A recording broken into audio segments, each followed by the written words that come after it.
The sun dipped below the horizon, painting the sky in hues of amber and violet over the Yoruba village of Ibadan. Emily rose, then a girl of 12, sat beneath the Irokodo tree, its branches swaying like the arms of a grandmother recounting stories. Her mother, Adani, cradled a calabash of ogbono soup and hummed a lullaby passed down through generations. Emily's fingers traced the patterns on the ground, mimicking the rhythms of her father's dandan drum. "Sing for me, Emo and I Oju," Adani urged, her voice a melody of love and longing. Emily's voice rose, clear and pure, weaving through the evening air, a sound that seemed to stir the very earth. That night, as she lay in her woven mat, a shadowy figure appeared at her window, its face obscured but its eyes gleaming like the border of a king. "Your voice will be heard," it whispered, "but it will cost you everything." The next morning, Emily found her father, Oluwaseun, by the river, his drumsticks clenched in his hands. He had always been a quiet man, his heart poured into the beats that echoed through the village.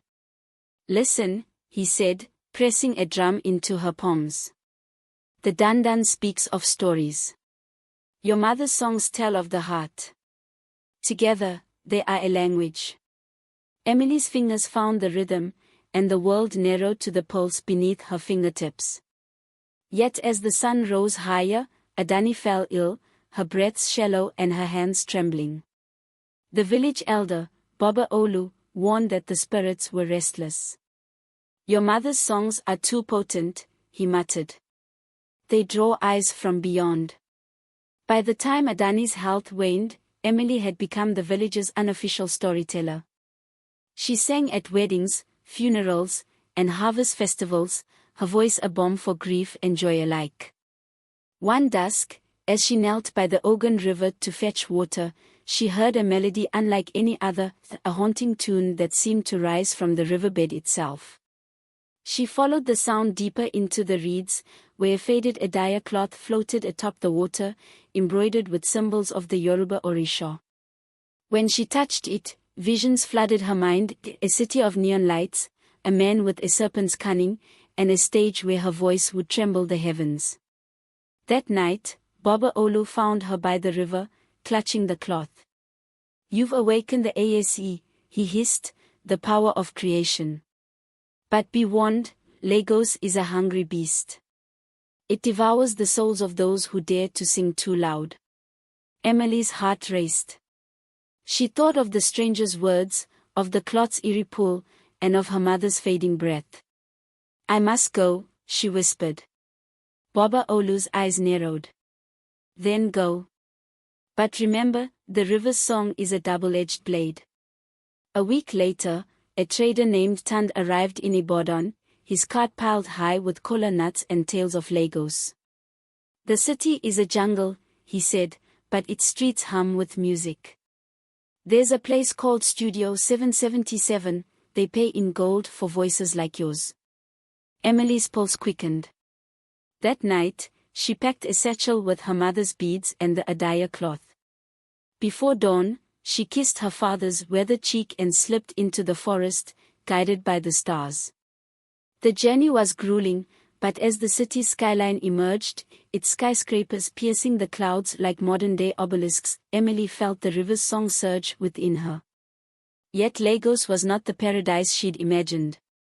The streets reeked of diesel and sweat, and the people moved with a frenetic energy that both exhilarated and terrified her. She found shelter in a cramped room above a suya stall, its owner, a sassy woman named Vivian, becoming her first Lagos friend. "You're too innocent for this place," Vivian warned, curling Emily's hair into tight ringlets. "But maybe that's why they love you." At Vivian's urging, Emily auditioned at Studio 777, her voice trembling as she sang a Yoruba ballad. The producer, a slick man named Marcus Okoro, dismissed her until she began improvising, blending highlife rhythms with jazz. "Hold that note," Marcus demanded, leaning forward.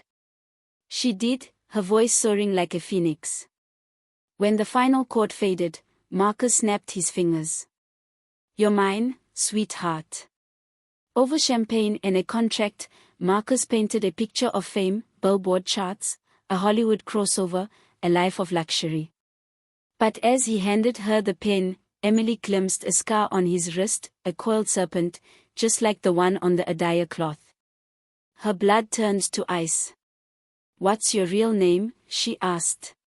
Marcus's smile faltered. "Why does it matter? You'll be Emily Rose now." That night, Emily dreamt of her mother's funeral. Adani's ghost stood at the river's edge, her hands clutching the Adaya cloth. "Marcus is the serpent," she warned. "He fed on my voice, and now he seeks yours." Emily woke gasping, the serpent scar etched into her memory. She confronted Vivian, who paled.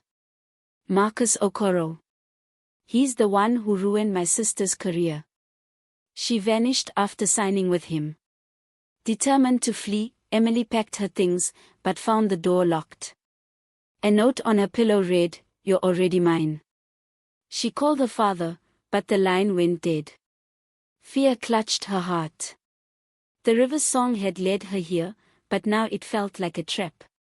At her first recording session, Emily met Jake Obesai, a brooding saxophonist with eyes like storm clouds. His music was raw, his presence magnetic. "Your voice, it's like nothing I've heard," he murmured, his fingers brushing hers as they tuned the sax, "but Marcus wants to cage it." They clashed over the arrangement of her song Ori Aun, Jake insisting on honoring its Yoruba roots, Marcus demanding a pop twist. After hours, Jake lingered, offering Emily a rose. "Don't let him break you," he said. "You're more than a commodity." Emily's heart fluttered, but she turned away. Trusting anyone here could mean her ruin. Strange occurrences began. Equipment malfunctioned, and anonymous letters appeared, "Leave Lagos, or your father dies." One night, Emily glimpsed a figure in the studio's shadows, a man with a serpent tattoo, watching her. She confronted Marcus, who laughed.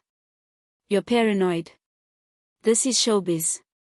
But when she returned to her room, she found a photo of her father, his face scratched out.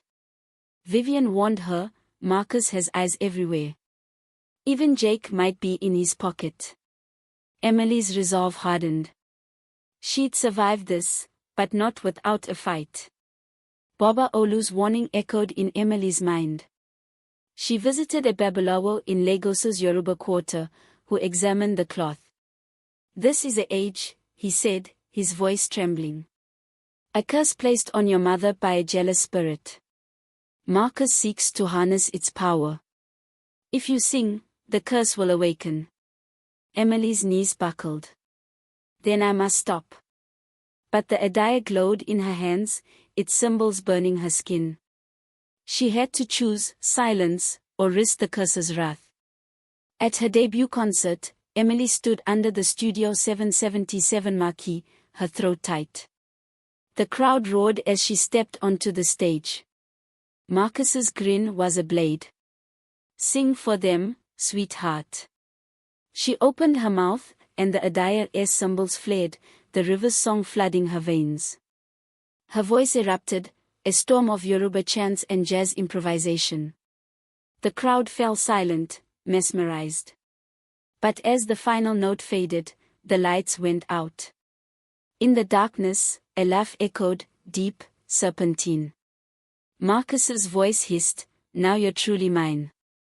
The blackout plunged the studio into chaos, but Emily remained rooted, her heartbeat pounding. As the crowd murmured nervously, a spotlight flickered back to life, revealing Marcus standing at the edge of the stage. His grin was predatory, his eyes glinting like molten gold. "Impressive," he said, stepping closer. "But remember, sweetheart, this is just the beginning." Emily's stomach churned. The Adaya still burned brighter than ever, its symbols pulsing faintly. She glanced at Jake, who stood in the wings, his saxophone case clutched tightly. His expression was unreadable, but there was something in his stance, a protectiveness that made her feel both safe and suffocated. "Let's get out of here," Vivian hissed, pulling Emily toward the exit. Outside, the city's neon lights blazed like a beacon, but the air carried an ominous chill. Vivian shook her head. "Stay away from Marcus. He's dangerous. And if he thinks you know too much," she left the sentence hanging, her voice heavy with meaning. Back in her tiny room above the suya store, Emily couldn't shake the feeling that she was being watched. Every creak of the floorboard sent her heart racing, every shadow in the corner made her wonder if someone, or something, was lurking just beyond sight. She tried to focus on the Adaya cloth, hoping to decipher its cryptic symbols, but they refused to yield their secrets. Her dreams that night were filled with fragmented images, a serpent coiling around her neck, her mother's ghost pleading for silence, and Marcus's face contorted with fury. She woke with a start, drenched in sweat, the Adaya clutched tightly in her fist. Desperate for clarity, she reached out to Lily, the mysterious figure from her past. Their brief conversation on the phone was tense. "Stay away from Marcus," Lily warned. "He's not who he claims to be. And neither am I." The line went dead before Emily could ask more questions. Jake sought Emily out the next day, his usual brooding demeanor replaced by a cautious urgency. "We need to talk," he said, leading her to a quiet cafe on Victoria Island. Over steaming cups of coffee, he revealed that he'd been investigating Marcus's background. "He's connected to the underworld," Jake admitted. "His real name isn't Marcus Okoro. It's Akinwell Alikija, a man known for exploiting musicians." Emily's hands trembled as she stirred her coffee. "Why didn't you tell me sooner?" "I wanted to protect you," Jake said, his voice low. "But now it's clear that you're in danger. We need to act fast." For the first time, Emily allowed herself to imagine a future without Marcus's shadow looming over her. Jake's words sparked hope, but also fear. Could she trust him? During a recording session, Emily found herself struggling to connect with the music. The Adaya burned brighter than ever, its symbols glowing faintly under her skin. She closed her eyes and let the rhythm take over, letting the river's song flow through her. Her voice soared, weaving ancient Yoruba chants with modern jazz improvisation. When the track ended, the studio erupted in applause. Even Marcus seemed impressed, though his smile carried an unsettling edge. "That was extraordinary," he said, his voice dripping with admiration. "But can you do it again?" Emily nodded, but inside, she felt torn. Was she truly singing for herself, or was she being manipulated by forces beyond her control? Vivian dropped a bombshell during a late-night chat. "There's another producer in town," she said, lighting a cigarette. "Rumors say he's trying to poach talent from Marcus's stable. His name is David Adeyemi. He's ruthless, but some say he's fairer than Marcus." Emily mulled over the information. If she left Marcus, would Adeyemi offer her protection, or would he exploit her just as Marcus did? She confided in Jake, who suggested they meet Adeyemi discreetly. Their clandestine meeting took place in a dimly lit jazz club in Surulere. Adeyemi was everything Vivian described: charismatic, calculating, and charming. "I admire your talent," he told Emily, his eyes lingering on the Adaya cloth peeking from her satchel. "But I don't work with cursed voices." Emily's dreams became increasingly vivid. In them, she stood by the Ogun River, its waters swirling with serpents. Her mother appeared, her voice a soothing melody. "Trust the river," she urged. "It will guide you home." Awake, Emily realized the river's song wasn't just a metaphor, it was a literal force. She returned to the riverbank, where she found a small wooden boat drifting downstream. On board was a bundle wrapped in Adaya cloth, tied with a ribbon of silk. Inside was a letter written in Yoruba script: "Do not give up. Your ancestors are with you." Emily faced a pivotal moment when Marcus announced a major concert at the National Theatre. It would be her biggest performance yet, and her last if she stayed under his control. Jake urged her to flee, but she hesitated. What if she could expose Marcus's schemes from within? That night, she visited the Babalawo again, seeking guidance. The serpent seeks to consume your light, he warned. But your voice is stronger than his poison. Use it wisely. On the night of the concert, Emily walked onto the stage, her heart pounding. As she began to sing, the Adaya flared, its symbols glowing like constellations. The audience was spellbound, but so was Emily. She felt the river's song coursing through her veins, merging with her own voice in a symphony of ancient and modern sounds. Midway through the performance, Jake joined her on stage, his saxophone adding a haunting melody. Their chemistry was undeniable, their connection electric. For a moment, Emily forgot everything else, her fears, her doubts, her troubles. But as the final note rang out, Marcus stepped onto the stage, his face twisted with rage. "You belong to me," he snarled. Before Emily could react, Marcus pulled out a gun. "This ends now," he growled. Jake lunged, knocking the weapon aside, but chaos erupted. Security guards swarmed the stage, and Marcus disappeared into the crowd. In the aftermath, Emily was hailed as a hero.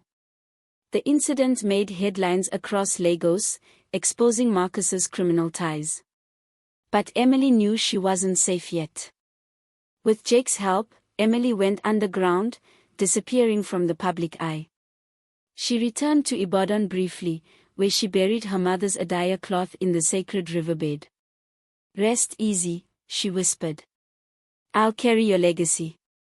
Back in Lagos, she began working with David Adeyemi, determined to rebuild her career on her terms. But deep down, she knew the river's song still called to her, a call she could never ignore. Under David Adeyemi's mentorship, Emily began rebuilding her career with a renewed sense of purpose.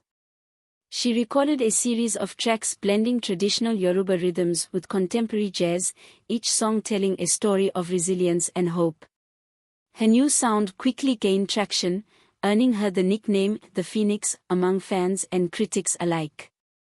Yet despite her growing success, Emily couldn't shake the feeling that Marcus's influence lingered in the shadows. Vivian, now her closest confidant, urged her to stay vigilant. "Marcus doesn't forgive easily," she warned. One evening, as Emily strolled along Victoria Island, she noticed a familiar figure trailing her. It was the same man she'd seen in the studio's shadows, his face obscured by a hat, but his presence unmistakable. She ducked into a nearby cafe, her heart pounding.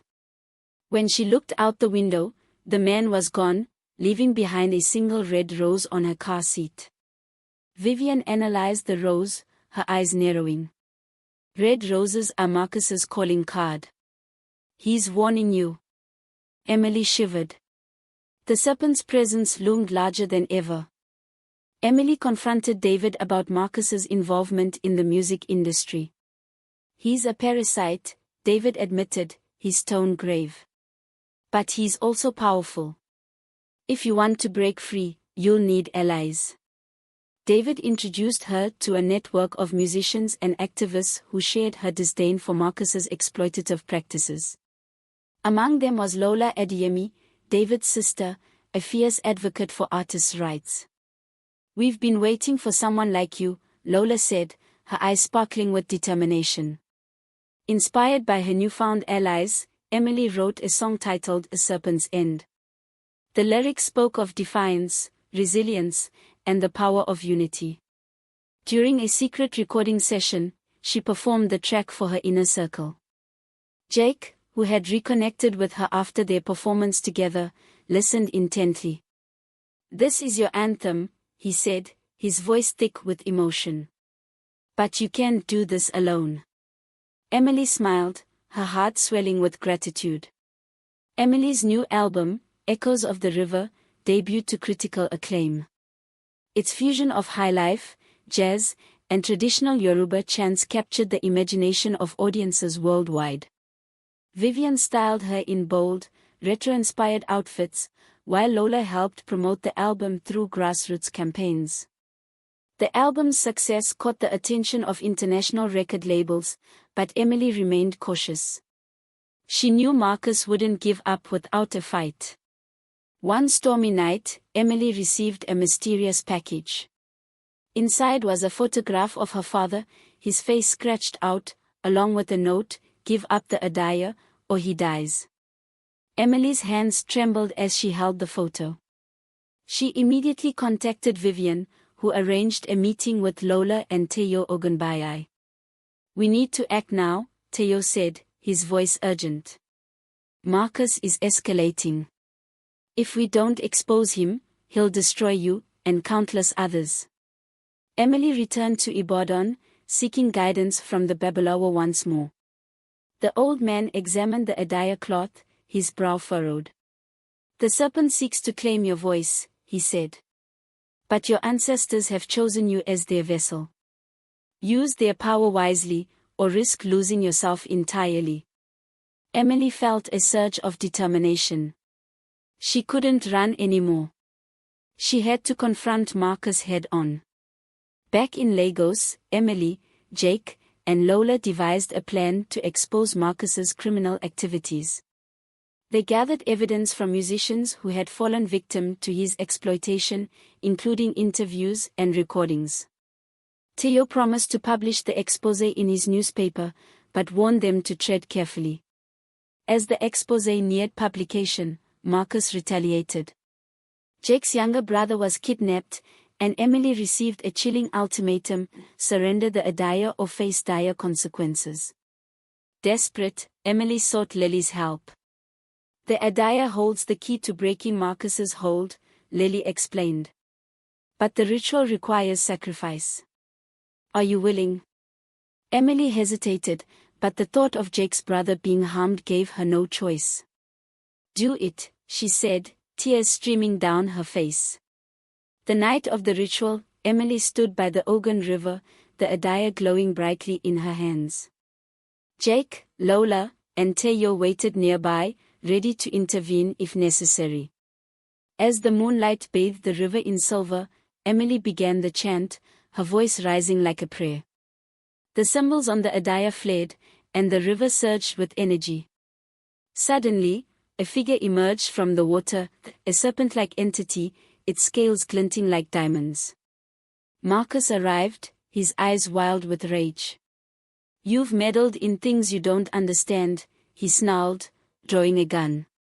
Emily raised the Adaya, its power surging through her. The serpent attacked, its coils wrapping around Marcus. "Stop!" Emily shouted. "He's mine." As the serpent released Marcus, Teo's exposé hit the stands.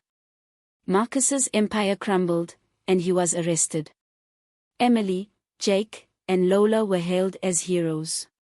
Emily returned to Ibadan, her voice stronger than ever.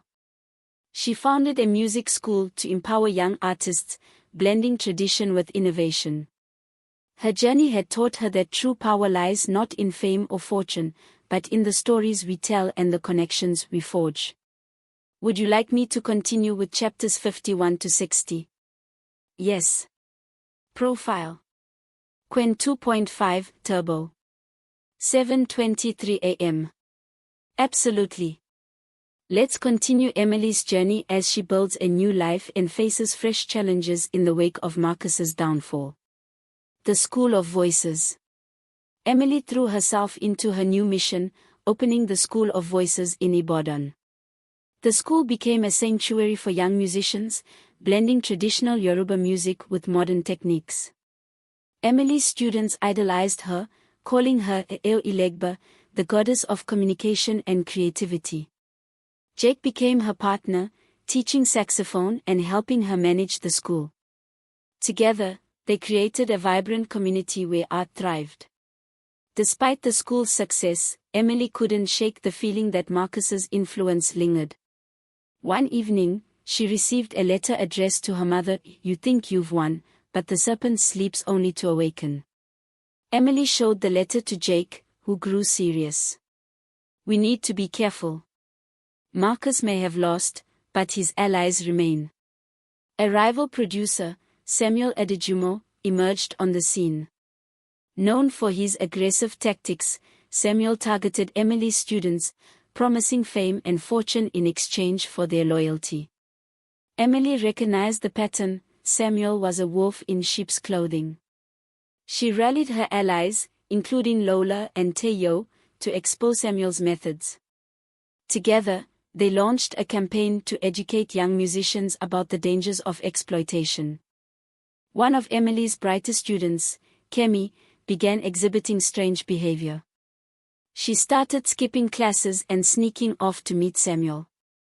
Emily confronted Kemi, who broke down, confessing that Samuel had promised her stardom if she signed with him. "I'm sorry," Kemi sobbed. "I didn't know what I was doing." Emily's heart ached. She vowed to protect her students at all costs. Emily and Jake tracked Kemi to Samuel's studio, where they found her rehearsing under intense pressure. Samuel sneered, "You can't save them all, Emily. Some will always fall prey to the serpent." Using her newfound confidence, Emily challenged Samuel to a public debate. "The music industry doesn't need wolves," she declared. "It needs teachers, guides, and protectors." The debate drew a massive crowd, including many of Emily's former students. Kemi stood by her side, her face resolute. "I won't let you ruin my dreams," she said, her voice strong. Samuel's facade crumbled under scrutiny. He was exposed as a fraud, and his studio was shut down. Kemi returned to the School of Voices, her faith restored. Emily returned to the Ogun River, seeking solace. As she sang an ancient hymn, the river responded, its waters swirling with colors. The Adaya cloth glowed faintly, its symbols pulsing with life. "You've done well," a voice whispered. It was her mother's ghost, standing by the riverbank. "The serpent's hold is broken, but the fight is never truly over. Remember the river's song." Emily's efforts inspired a wave of change in Lagos's music scene. Young artists began rejecting exploitative contracts, forming cooperatives to support one another. Emily's school became a model for ethical artistry, attracting attention from international organizations. Just as things seemed to stabilize, Emily received another cryptic message: the serpent's tail will bite hardest. She gathered her allies, preparing for one final showdown. Emily stood at the forefront of a movement, her voice echoing across Lagos. "The serpent's reign is over," she declared. "Together, we will create a future where art thrives freely, without chains." The crowd erupted in cheers, marking the dawn of a new era. Emily's voice carried a message of hope and resilience across Lagos. Her School of Voices became a beacon for young musicians, a place where tradition and modernity merged seamlessly. Students from all walks of life flocked to her workshops, eager to learn the art of storytelling through music. Vivian, ever the trendsetter, transformed Emily's image into a symbol of empowerment. Bold prints, bright colors, and intricate beadwork adorned Emily's performances, making her not just a singer but a cultural icon. Yet Emily knew the battle wasn't over. The serpent's whispers lingered, reminding her that the fight for artistic freedom required constant vigilance. Lola and Teo continued their investigative journalism, exposing corruption in the music industry. Their articles highlighted the stories of exploited artists, shining a light on the dark corners of Lagos's entertainment scene. Emily's School of Voices became a safe haven for those seeking refuge from exploitation. Jake's saxophone added depth to their cause, his music serving as a backdrop to their crusade. Together, they formed an unbreakable bond, their partnership a testament to the power of collaboration. Emily received a visit from a young musician named Odiola, who claimed to have escaped Samuel's clutches. Adila's voice was haunting, her lyrics filled with pain and defiance. Emily welcomed her into the School of Voices, recognizing the fire in her eyes. But Adila's arrival brought unwelcome attention. Marcus's allies, sensing weakness, began targeting Emily's students.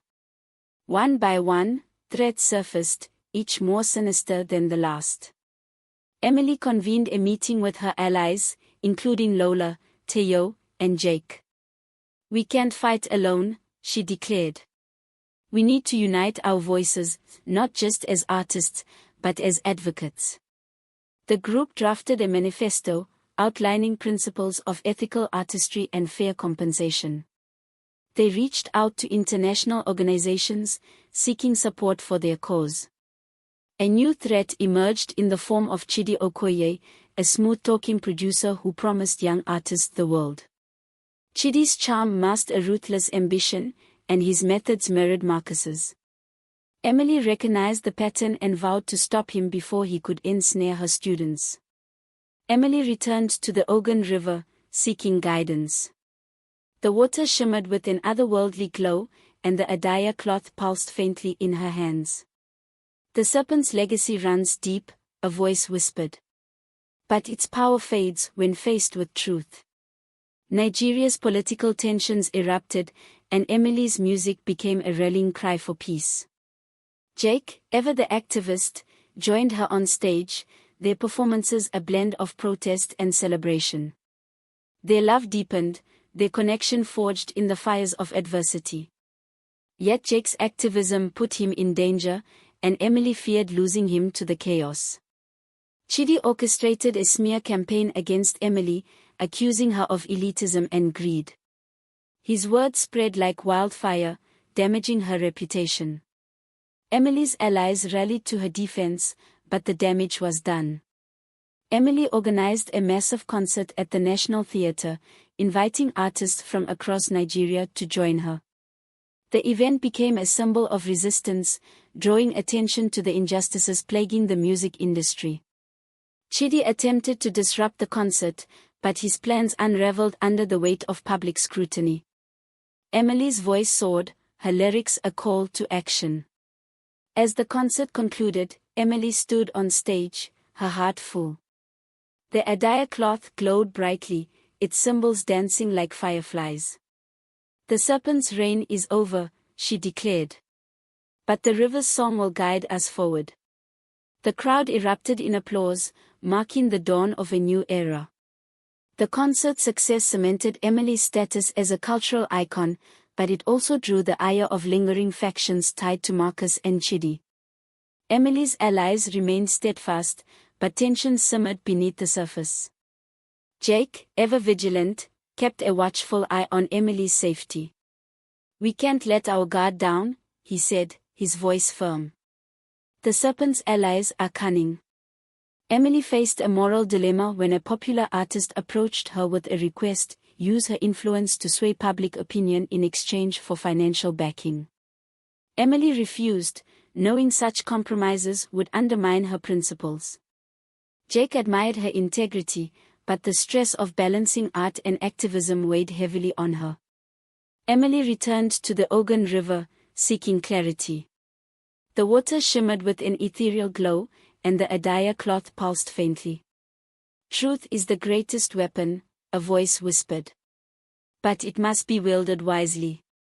A series of anonymous threats targeted Emily's students, forcing her to rethink her approach. She doubled down on her commitment to education, launching a mentorship program to guide young artists safely through the industry. Chidi regrouped, forming alliances with disgruntled producers and industry insiders. His campaign against Emily intensified, spreading false narratives about her intentions. Emily organized a series of town halls, inviting artists, activists, and policymakers to discuss ethical practices in the music industry. Her efforts gained traction, sparking conversations nationwide. Chidi orchestrated a smear campaign, alleging that Emily's school was a front for political dissent. The allegations spread like wildfire, threatening to tarnish her reputation. Emily's mentorship program faced its first major challenge when a student was offered a lucrative contract with strings attached. Emily's guidance helped the student reject the deal, reinforcing her role as a protector of young talent. Emily returned to the Ogun River, seeking solace. The water shimmered with an otherworldly glow, and the Adaya cloth pulsed faintly. "The serpent's hold is weakening," a voice whispered. "But the fight is far from over." Emily's efforts culminated in a landmark agreement between artists and industry stakeholders, establishing guidelines for fair compensation and ethical practices. Her School of Voices expanded, reaching communities across Nigeria. Emily's voice carried a message of hope and resilience across Lagos. Her School of Voices became a beacon for young musicians, a place where tradition and modernity merged seamlessly. Students from all walks of life flocked to her workshops, eager to learn the art of storytelling through music. Vivian, ever the trendsetter, transformed Emily's image into a symbol of empowerment. Bold prints, bright colors, and intricate beadwork adorned Emily's performances, making her not just a singer but a cultural icon. Yet Emily knew the battle wasn't over. The serpent's whispers lingered, reminding her that the fight for artistic freedom required constant vigilance. Lola and Teo continued their investigative journalism, exposing corruption in the music industry. Their articles highlighted the stories of exploited artists, shining a light on the dark corners of Lagos's entertainment scene. Emily's School of Voices became a safe haven for those seeking refuge from exploitation. Jake's saxophone added depth to their cause, his music serving as a backdrop to their crusade. Together, they formed an unbreakable bond, their partnership a testament to the power of collaboration. Emily received a visit from a young musician named Odiola, who claimed to have escaped Samuel's clutches. Adila's voice was haunting, her lyrics filled with pain and defiance. Emily welcomed her into the School of Voices, recognizing the fire in her eyes. But Adila's arrival brought unwelcome attention. Marcus's allies, sensing weakness, began targeting Emily's students. One by one, threats surfaced, each more sinister than the last. Emily convened a meeting with her allies, including Lola, Teo, and Jake. "We can't fight alone," she declared. "We need to unite our voices, not just as artists, but as advocates." The group drafted a manifesto, outlining principles of ethical artistry and fair compensation. They reached out to international organizations, seeking support for their cause. A new threat emerged in the form of Chidi Okoye, a smooth-talking producer who promised young artists the world. Chidi's charm masked a ruthless ambition, and his methods mirrored Marcus's. Emily recognized the pattern and vowed to stop him before he could ensnare her students. Emily returned to the Ogun River, seeking guidance. The water shimmered with an otherworldly glow, and the Adaya cloth pulsed faintly in her hands. "The serpent's legacy runs deep," a voice whispered. "But its power fades when faced with truth." Nigeria's political tensions erupted, and Emily's music became a rallying cry for peace. Jake, ever the activist, joined her on stage, their performances a blend of protest and celebration. Their love deepened, their connection forged in the fires of adversity. Yet Jake's activism put him in danger, and Emily feared losing him to the chaos. Chidi orchestrated a smear campaign against Emily, accusing her of elitism and greed. His words spread like wildfire, damaging her reputation. Emily's allies rallied to her defense, but the damage was done. Emily organized a massive concert at the National Theatre, inviting artists from across Nigeria to join her. The event became a symbol of resistance, drawing attention to the injustices plaguing the music industry. Chidi attempted to disrupt the concert, but his plans unraveled under the weight of public scrutiny. Emily's voice soared, her lyrics a call to action. As the concert concluded, Emily stood on stage, her heart full. The Adaya cloth glowed brightly, its symbols dancing like fireflies. "The serpent's reign is over," she declared. But the river's song will guide us forward. The crowd erupted in applause, marking the dawn of a new era. Emily's voice carried a message of hope and resilience across Lagos. Her school of voices became a beacon for young musicians, a place where tradition and modernity merged seamlessly. Students from all walks of life flocked to her workshops, eager to learn the art of storytelling through music. Vivian, ever the trendsetter, transformed Emily's image into a symbol of empowerment. Bold prints, bright colors, and intricate beadwork adorned Emily's performances, making her not just a singer but a cultural icon. Yet Emily knew the battle wasn't over. The serpent's whispers lingered, reminding her that the fight for artistic freedom required constant vigilance. Emily's voice soared at a grand finale concert, her lyrics a call to action. The Adaya cloth glowed brightly, its symbols dancing like fireflies. "The serpent's reign is over," she declared. "But the river's song will guide us forward." The crowd erupted in applause, marking the dawn of a new era. Emily returned to the Ogun River, seeking solace.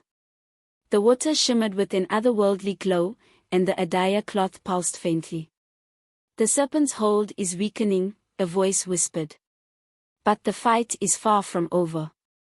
Emily's efforts culminated in a landmark agreement between artists and industry stakeholders, establishing guidelines for fair compensation and ethical practices. Her school of voices expanded, reaching communities across Nigeria. Emily and Jake married, their love story a testament to the power of collaboration and mutual respect. Their union became a symbol of hope, inspiring countless couples to embrace their differences and work together for a better future. Emily returned to Ibadan, where she buried her mother's Adaya cloth in the sacred riverbed. "Rest easy," she whispered. "I'll carry your legacy." Emily's voice resonated across Nigeria, her lyrics a testament to the power of art and unity. Her concerts became a celebration of culture and resilience, drawing crowds from all corners of the country.